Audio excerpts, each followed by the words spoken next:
இப்போ சிக்கன் பிரியாணிக்கு தேவையான சிக்கன் எடுத்துக்கலாம். மஞ்சள் தூள், உப்பு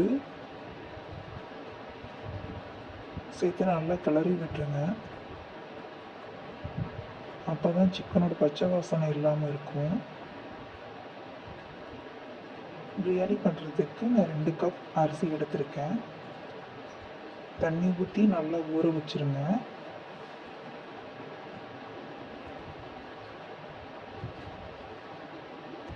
அப்புறமா பிரியாணிக்கு தேவையான வெங்காய தக்காளி எடுத்துக்கோங்க. குக்கரில் எண்ணெய் விட்டு நெய் சேர்த்துக்கோங்க.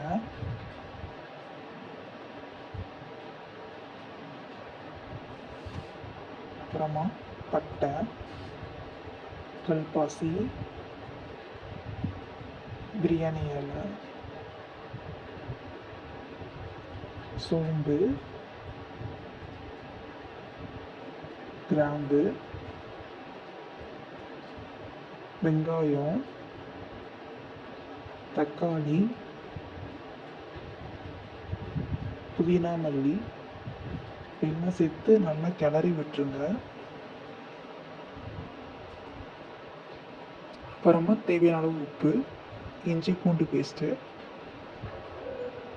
மிளகாய்த்தூள், மஞ்சள் தூள், பிரியாணி மசாலா, கரம் மசாலா,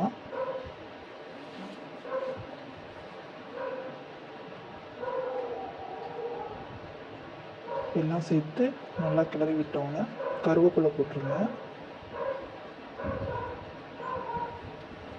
அப்புறமா ஊறின சிக்கனை உள்ளே போட்டுருங்க. அப்புறமா அரிசி,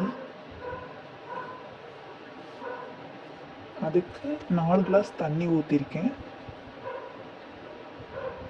அவ்வளோதான், சிக்கன் பிரியாணி ரெடி.